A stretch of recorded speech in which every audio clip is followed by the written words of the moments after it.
What's going on, Counter-Strike fans, and welcome back to my YouTube channel. My name is Steven, or Heartbreaker, and today we are diving into this Virtus.pro lineup that was acquired from AVANGAR just months ago, and how they're not quite living up to the hype that maybe Virtus.pro was depending on. So first, we have to talk about why Virtus.pro decided to pull out this lineup and pick them up from AVANGAR. That goes back to the StarLadder Major in Berlin, in which that team made a great run through the event, meeting Astralis in the grand finals. They did ultimately fall to Astralis, but throughout their run, they took down teams like Liquid, G2, Vitality, and Renegades, now 100 Thieves. So they took down some pretty talented teams on the way to that grand finals appearance, and definitely built up some stock for their squad. They were able to follow up that successful run at the StarLadder Major in Berlin with a victory at Blast Moscow. However, since Berlin, they have gone 15-25 against top 30 teams. And that's not really what you want to see when you're acquiring an entire team for probably a pretty large sum. Outside of the top 30 teams, they haven't exactly looked dominant either. But if you're just looking at their last 15 matches, they are currently 4-11. They picked up a 2-0 over Heroic to give them 2 of those 4. And we're just talking about maps here. And the other 2 maps came in losses. It was 2-1 in favor of Mousesports and Forza. Other than their losses to Forza and Mousesports, they also took a loss to Big in a best of 1. And then Cloud9 2-0 and Godsent 2-0 as well. The team's Opper, James, is their biggest fragger by far. In all their matches, he has a plus 546 kill to death differential, but if you cut that down to just land matches in the last 6 months, it's a 242. Still, by and large, greater than the rest of his teammates. The second player is Buster, who comes up with a plus 70, so a pretty wide margin there. And then you, of course, the worst 2 players on the team currently statistically is going to be Sanji and Adren, who are sitting at a negative 164 and a negative 182 on land in the last 6 months.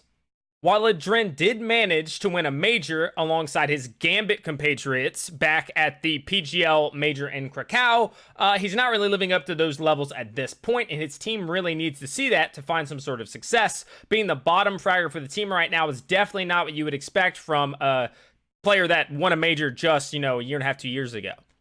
Now, we do have to take into account that the Virtus.pro lineups previously were not exactly successful. Ever since that squad broke up in 2018, the team that ended up winning that 2014 EMS Major, it's been a struggle. I mean, they started to slump in the end. That Golden 5 lineup consisting of Pasha, Neo, Taz, Snacks, and Bialy.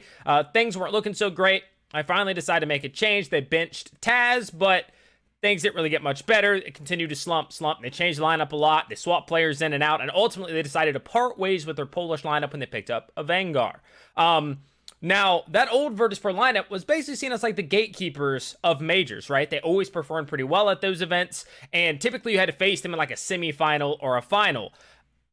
The sudden drop-off, of course, led people to wonder if they could ever bounce back. As we saw, they weren't able to. Now those players are kind of dispersed to other teams, none of which have really found much success.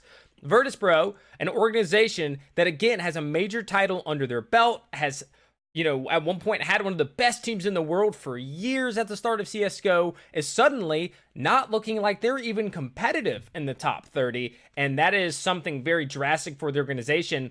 And while it was clear that they didn't want that anymore when they picked up this lineup, it seems that they're just kind of getting more of the same. Now, while this team certainly has a better chance of winning maps or whole series against some of these top-tier teams, doesn't seem like it's going to happen too often. They just have a better chance than the previous lineups, and I'm not sure that's what Virtus.pro is hoping for. So whether or not that this lineup can kind of swing back into gear, or if this is really all they're meant to be, yet to be known. However, it's not looking good. I do think that they're going to have to maybe make some changes. Hope some of these young talents can kind of shine, and they'll be able to pull them from another team. But until then, Virtus.pro is failing. Do you think there's any hope for this Virtus.pro lineup? If you do or don't, let me know in the comments below. And make sure to give this video a thumbs up and subscribe to my channel. You can also find me on Mixer almost every day from 6 p.m. Eastern Time to 11 p.m. Eastern Time at mixer.com/HeartbreakerTV.